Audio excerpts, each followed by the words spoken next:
I can never be rich.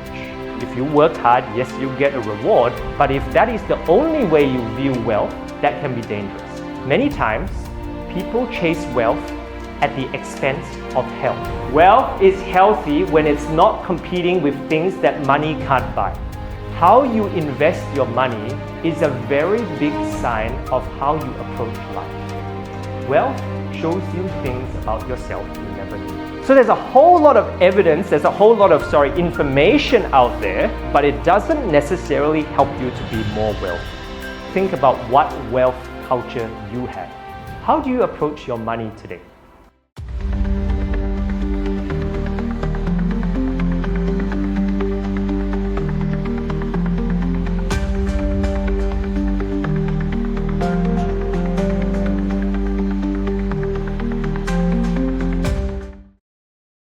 We're going to talk a little bit tonight about the 7 habits of wealthy people. But before I do so, I'm just going to introduce myself. You may be wondering who I am. Well, I don't work in finance, and I'm not a banker, and I'm not a stockbroker. And so you might be wondering, why is someone who doesn't work in finance presenting about money? Well, here's the reason. It's because everyone needs to know about money. And I'm going to explain a little bit about that as we go through our presentation tonight. So my name is Daryl. For those of you who I haven't met, I hope to get an opportunity to meet each of you at the end of the presentation. I'm actually a doctor, so I look after kids. I'm also a small business owner. I run my own private practice in Melbourne. And I do a little bit of work in the digital and data space as well. So nothing to do with money, but only to do with looking after kids and computers and things like that. But I have a keen interest in understanding how people think. And so I'm going to explain why that's really important as we get into our presentation tonight. So a few starting off points. The community that you're meeting with tonight is called Crave. For those of you who signed up online for the ticket, you might have seen the title of the platform is called, it's nas.io. That's the name of the community platform. But our name is Crave, and the reason that is our name is because we are looking for things that are meaningful in life. And one of the things we're going to talk about is wealth, and so the platform's named Crave Wealth. So if you haven't already done so, I think most of you have, because otherwise you wouldn't have got a ticket. You can subscribe to the platform, and the importance of subscribing to the platform is that all the resources that I talk about tonight, the presentations, there's some post-webinar, seminar resources. The recording of tonight's presentation will all be available for free on that platform. So if you have a question, you want to go back and look at something, that's where it's going to be. There's also a Discord group that's linked to it. Discord is a social media messaging app. So you can find that link on this nas.io platform. You'll be able to join that group. Again, it's free, and you can chat. Now, the organizers, not me, someone put a calculator or some sort of money mindset quiz. And so the Discord group chat was going off yesterday and today with people putting their scores in. If you don't know what I'm talking about, you need to go and find out. It's actually quite interesting. You'll find out who worships money. You can decide and look through that mindset calculator. It's quite an interesting one. So as I mentioned, on the community, you have access to the webinar series. You've got resources. There are other events in August, which I'll tell you about at the end of the presentation. And you can also connect with other people that you meet tonight in that Discord group as well. One of the things that I have to do because I'm presenting on finance is that there's a lot of fine print here. You can read it if you would like to, but basically what it says there is I can't tell you what you should do with your money, okay? I can tell you what I do with my money, but I can't tell you what you guys should do. And that's because I don't know your financial situation and I don't know what your specific personal circumstances are. So whatever you hear about tonight is general principles. Please don't take it as personal advice. Please don't blame me if you are not rich by the end of the 5-part series. But just consider your own personal advice and seek people who are actually professional if you want some marketing or financial advice. I'm going to start here. Wealth is not material gain, but a state of mind. And that's why we've titled our webinar series, Dollars and Cents. I believe that everyone loves money. Everyone agree? if I gave you an option to have more money or less money, I don't think many people, in fact, any of us would say, I want less. Now, that doesn't mean money doesn't have its associated problems, but you can see here that the concept of wealth is not just accumulation of money, but it is a state of mind. And I would like to present to you tonight that everyone has a different state of mind, slightly different when it comes to finances and money, but all of us are interested. I guess you're here tonight because you're interested. I'm here tonight because I'm interested. And the people on this diagram are very interested in money. For those of you who don't know who some of these people are, in this picture, this is the Australian Financial Review. Every year they publish a rich list, and you can see these are some of the richest people in Australia.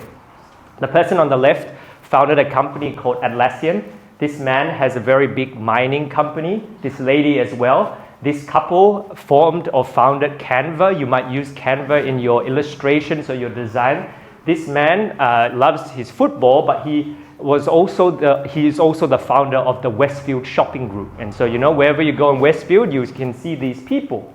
So whether you're on the Australian Financial Rich List or the Forbes Australia list, it pales in comparison to some of these people on the left. And you can see the majority of them come from the United States.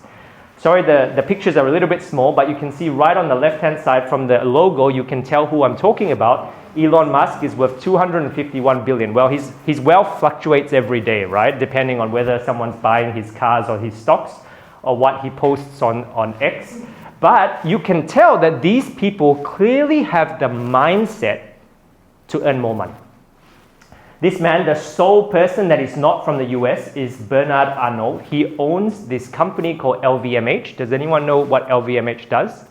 It owns some of the world's richest luxury brands. All those luxury brands that you enjoy perusing in the airport or in the duty free, the bags, the perfume. That's his company from France that owns those things. I would hazard a guess that all these people take the statement that I put up on that first slide to heart. Wealth is not just about money, because when you get to 180 billion, what's another 1 extra billion or 1 extra billion less? It's not even now about the actual number, because their number fluctuates every day depending on the stocks, but it's their state of mind. And so tonight, what I want to do is to delve into a little bit more what the state of mind that these rich people have. What is their state of mind? In other words, what are the 7 habits of wealthy people? If you know their state of mind, you can be rich. May not be materially rich, but you can understand why they do what they do. The world's richest man beats Elon Musk hands down. There's a book that's titled The Richest Man Who Ever Lived, and I'm going to reference this person. His name was King Solomon. You can see their secrets to success, wealth, and happiness. Historians estimate that his net worth was about 2.1 trillion US dollars. I don't even know what you would do with 2.1 trillion dollars. I guess you could buy a few more Teslas, maybe you could do that. You could probably buy out all those people on that list if you wanted to. And yet, we find really interesting factors about this man, and I'm going to share some of those things with you in tonight's presentation. Different people have tried to distill what we are going to learn about tonight into books.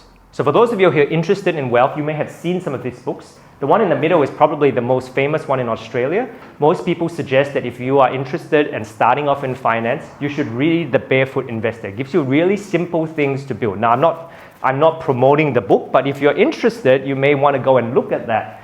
Another famous person who talks a lot about money is Dave Ramsey. He's from the US. And then some of you in the older generation, I won't name how old, Robert Kiyosaki is famous. He has a book, Rich Dad, Poor Dad. That was his first book. And he actually describes what happened because he became bankrupt and then he became rich thereafter. So these are interesting books that are in this sphere. If you go to the bookshop or online, you will see that these are part of the finance kind of self-help area.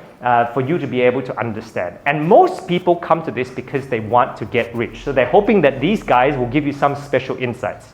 Now remember, tonight I told you I'm not going to give you the magic formula, but I'm going to help you to understand the mindset.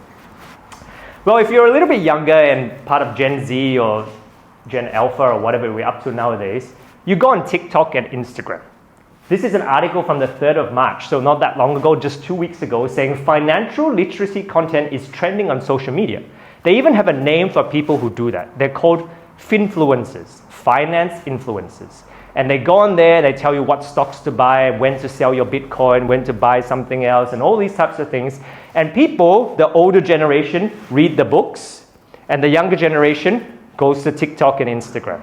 And so what I'm trying to get at is that no matter what type of job you work in, what profession you're in, how old you are, everyone has an interest in this topic.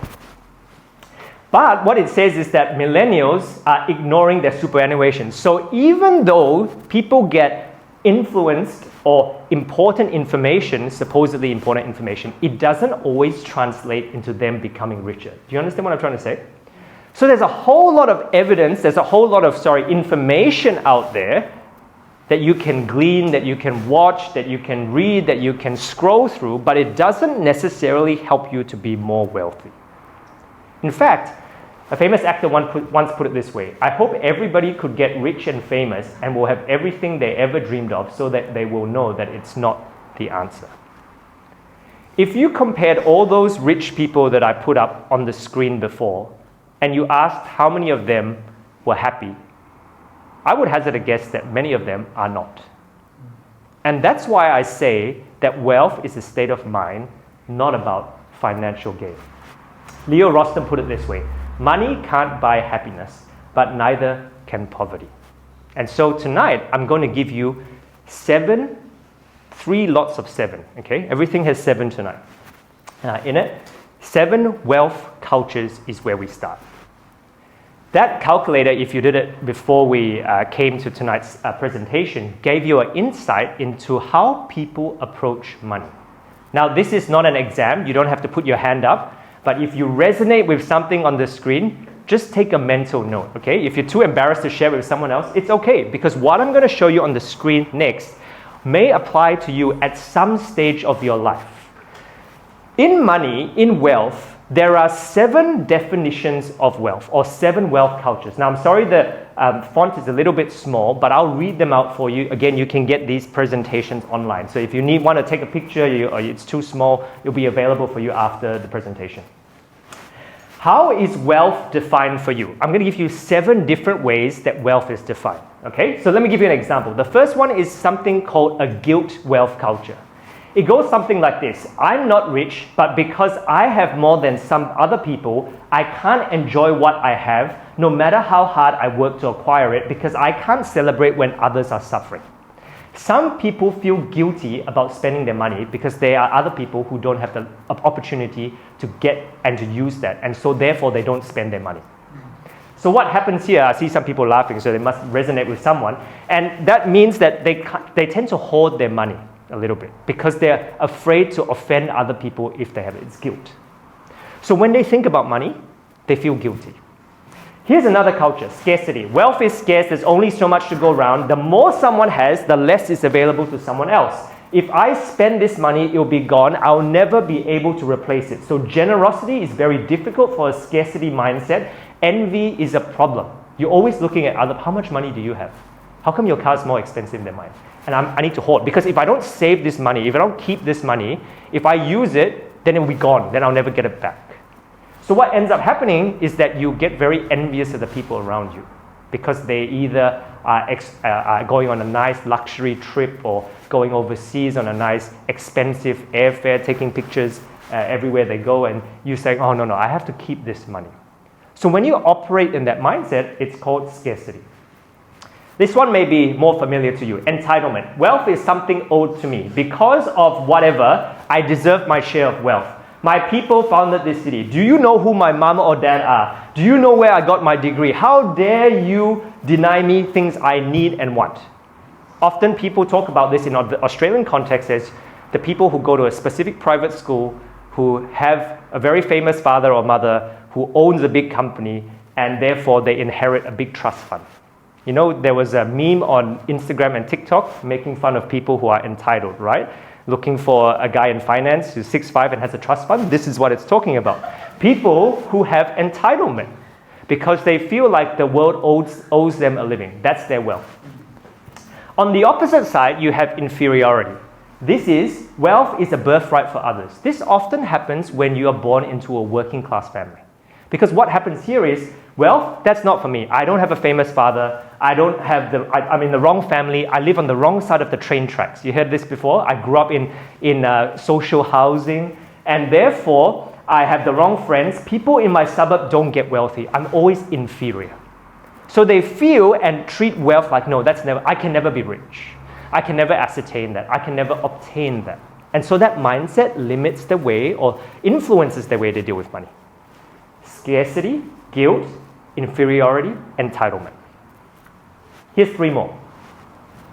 Consequence. Wealth is created and individuals have freedom and agency to create. I can work to generate and preserve wealth. If I wisely and diligently provide a service that people find interesting, they will pay me for it. In other words, the harder I work, the more money I earn. So I'm going to work really hard because the consequence of working really hard is I get lots of money. I see this sometimes. When I was training as a doctor, I had one of my colleagues who would pick up every extra shift that was available because they wanted to earn more money. And I'm like, do you want a life or do you want to earn more? No, I just want to save more money so that I can go on a holiday. If I work really hard, I will earn more money. And I'm sure that you guys know someone like that. They'll just keep working and working and working, overtime, weekend, holiday, and don't take a break because they are wanting to have that consequence. Or maybe that's something that you go through. Now, that's a good thing. If you work hard, yes, you get a reward. But if that is the only way you view wealth, that can be dangerous. Here's another one, opportunity. Opposite of a negative scarcity mindset. There's never been a better time to be alive. If I just think smart, work hard, be resilient, and work well with others, I can do more than I imagine. This opportunity, is often a mindset that startups and entrepreneurs use. This is the hustle. This is the hustle culture. This is the startup culture. If you've ever gone to Silicon Valley, or if any of you guys work in tech, this is very, very common. And what happens is that everything is a business opportunity. They're always talking business. You go anywhere. I remember I was doing some placement in Stanford, which is near the Silicon Valley at the university. And if you sit in a cafe in Stanford, you will just hear people talking about startup opportunities all the time. Hey, collaborate with me on this app. Let's build this together. Let's do this together. Let's exchange networks. Simply because they always see wealth as an opportunity. There's always a chance that we could make the next Facebook. There's always a chance that we can make the next Instagram. There's always a chance we can create the next Tesla or whatever else you want to create. And we can be a unicorn company and we can sell it. And so they're always chasing and chasing and chasing and chasing an elusive dream. Opportunity mindset. The last one is different. And the last one comes from the richest man that ever lived. So you have guilt, scarcity, inferiority, entitlement, consequence, opportunity, and the grateful wealth culture. People with the grateful wealth culture see that wealth is a blessing. It's earned and received with gratefulness, and it's returned. It doesn't belong to us. It's returned with thankfulness to benefit more than just ourselves. So wealth comes in for the purpose to go out. Wealth doesn't come in to give me more opportunities to make more money. Wealth doesn't come in because I've worked hard and therefore I can spend it on a nice big car and holiday. That's good, but it's supposed to come in with the purpose to benefit more than just myself. How do I know that this is the mindset that King Solomon described? In Proverbs, which is one of the books which describes this person's writings, it says, "The generous will themselves be blessed, for they share their food with the poor." This is talking about the mindset of gratefulness when it comes to wealth. Now, you don't have to answer me. It's not an exam. But I want you to think about what wealth culture you have. How do you approach your money today? Maybe when you were 15 or 16, it's a different culture, right? You know, when you had to rely on pocket money from your parents to go and buy something, that's a different mindset. But now that all of us, I presume, in the room are working, earning money, thinking about advancing in your career, how do you see wealth? Do you see wealth as a consequence, as an opportunity? Do you feel like you're entitled to money? Do you feel inferior?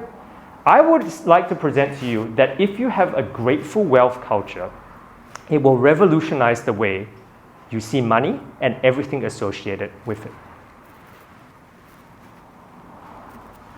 Ready for the second 7? So tonight we're talking about 7 habits of wealthy people. We started with the 7 wealth cultures.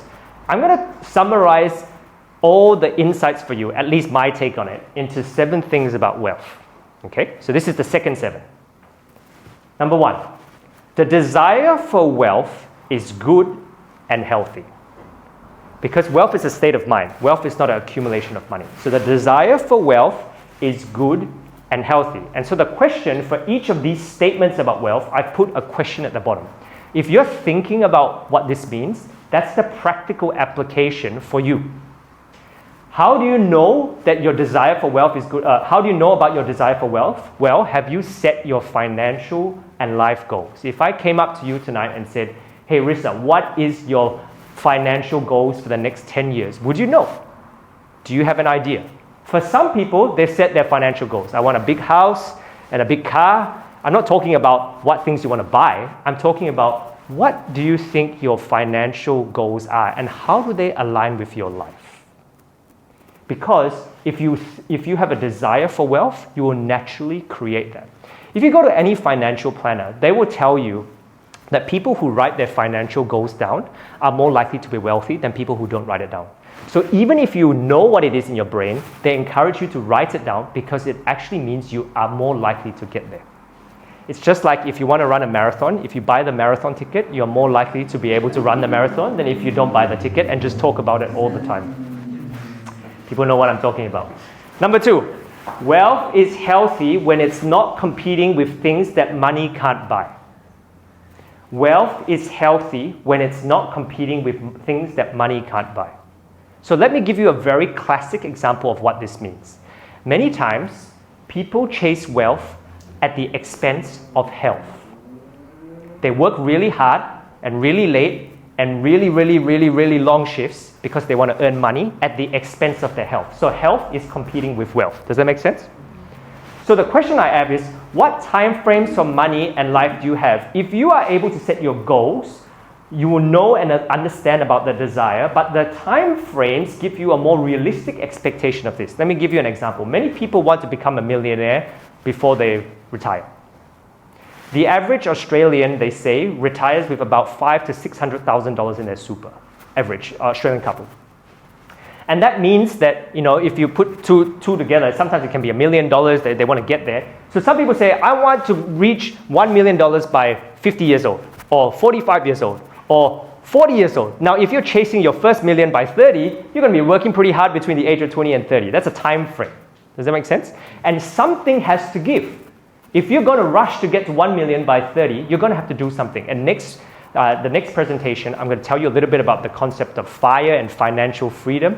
Some people, they really want to retire by the age they're 40 or 45, and so they do drastic things in the time frame before that to get there. I'll talk about that next time. But what I'm trying to say here is that wealth is only healthy when it's not competing with things that money can't buy. What are things that money can't buy? Health, purpose, meaning, relationships, family, kids, spouse.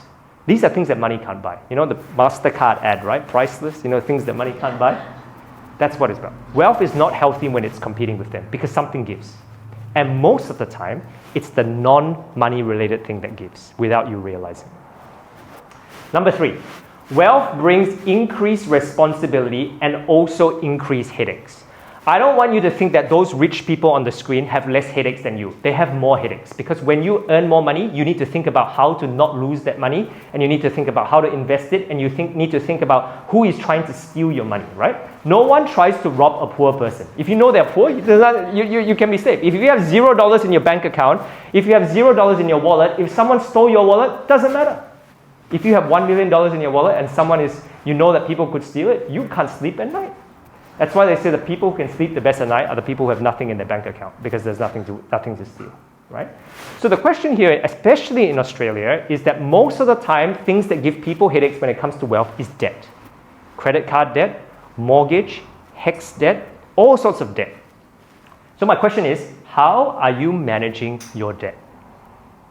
Don't have to answer, just have a think. Number 4, wealth reveals what is in your heart. You see this play out most commonly in the context of investments. How do you go about your investments? Most of the time, people come to finance seminars is because they want to get rich quickly. No one wants to get rich slowly. And they come to a finance seminar because they want to get rich quickly, because they just want someone to tell them, if you only buy this thing on this day, by next week you sell it and you would have made 200%. And they're like, yes! They do it once and they make 100%, and the next time they lose 200%, right? So that reveals the heart. How you invest your money is a very big sign of how you approach life. I'm going to repeat that again. How you invest your money is a reflection on how you go about life. What are your priorities? What's the importance? What are the things that you find meaningful? That's how you invest your money. And that doesn't mean invest like buy stocks or buy houses. It's about, you may invest in a charity. You may invest in helping, invest in your kids' education, right? These are things that are important. But wealth reveals the heart. Number 5. Wealth shows you things you never knew. I'm guilty of this. The first time I took business class on an airplane, I didn't pay for it, just letting you know. The first time I took business class on an airplane, it was the best experience ever, right? Like, comfortable, there's pajamas, and there's food, and there's all these sorts of things. But now, after taking it many times for work, you don't want to go back to Jetstar economy. Because is it true? There's no food, there's no pajamas, there's no air conditioner. People in Jetstar don't know how to travel. They make noise. It shows you things you never knew. If I've never sat in business class before, economy would be fine, because that's the normal way most people travel for their travel. Does that make sense? When you get used to expensive taste, when you get used to expensive designer goods, expensive food, expensive experiences, the ordinary doesn't cut it anymore. Wealth shows you things about yourself you never knew. One of the biggest traps, even if you're not in debt, is that when you earn more money, your spending increases, not just by volume of increases, but the taste increases, and you can't actually rein that back. If you get sacked from your job or you lose your position and that the money income tap turns off, the spending tap doesn't turn off, right? You still want to go to the fancy restaurant, you still want to go to the fancy places to do spending. And so the question I have for you is, how are you managing your spending? Wealth, number 6, wealth often makes things complicated. Have you looked at your super and tax recently? The more wealthy you are, the more complex it becomes, I can tell you. It's really hard. And so one of the things is that people think, well, more money, easier life. I just pay someone else to do it. They can sort it out. But it's complicated. If you follow the newspapers, if you read the Financial Review, there's been a big interesting story recently about the Murdoch family and how they're arguing about how the inheritance is going to be split when Rupert Murdoch dies, right? He's about 90 plus. He has 4 wives, 5 wives in his entire life. His kids are all grown up, but they all don't get along. He favors one son, so the son doesn't talk to the daughter, and it's just this whole saga is all over the newspaper. For those of you who follow Asian wealth finance news, the richest family, one of the richest families in Singapore, who owns a huge property development business where the chairman is the father and the son is the CEO. Now they're taking each other to court. The dad is taking the son to court because they can't agree, and one is saying you shouldn't have done this, and the CEO kicked out 2 board members. The dad said you cannot kick out 2. It's all chaos, and these are multi-million-dollar families. Wealth makes things complicated. When there's $5 to go around at home for 5 kids and each gets $1 ice cream, it's very straightforward. But when you have 500 million to share amongst divorced wives, kids, sons-in-laws, daughters-in-laws who don't get along, it gets really complicated. So one of the key things that happens is that, I'm not saying anyone should get divorced or don't have kids, but super and tax becomes very complicated, especially as you get more wealthy, but also especially when you have a family. So something to think about. Last one. Wealth reflects who you are before what you do. wealth reflects who you are before what you do. In other words, do you only think about what you're going to do in the short term with your wealth, or are you thinking about the long game? And I'll explain a little bit in our last webinar, seminar about what that actually means. I'm going to give you'll be like, Daryl, how did you come up with these 7 things? Well, I'm going to tell you tonight, right? I didn't plagiarize, I referenced them. I'm going to show you. This is the 7 things about wealth. We had 7 cultures. This is the 7 things about wealth, the Solomon version. Okay, the King Solomon version. All these principles I took from the richest people. Why would I go to someone who is poor? I'll take the 7 habits of wealthy people. That's our presentation, right? So I took it from the richest person. So I'm going to give them to you again. The desire for wealth is good and healthy. Proverbs 13:16. This is a whole list of famous wise sayings from Solomon. It says, all who are prudent act with knowledge. Only fools expose their folly. Those who are prudent, this is specifically talking about money, act with knowledge. They understand how they want to get there. They set their financial goals. Number 2, wealth is healthy when not competing with things that money can't buy. Lazy hands make for poverty, but diligent hands make wealth. Number 3, wealth brings increased responsibility and headaches. The rich rules over the poor, and the borrower is servant to the lender. This is talking about debt. We talked about debt before, right? Number 4, wealth reveals the heart. Proverbs 13:11, dishonest money dwindles away, but whoever gathers money little by little makes it grow. This is talking about investment principles. Our third presentation is going to specifically be talking about investing. So if you're interested in that, feel free to come back for the third seminar.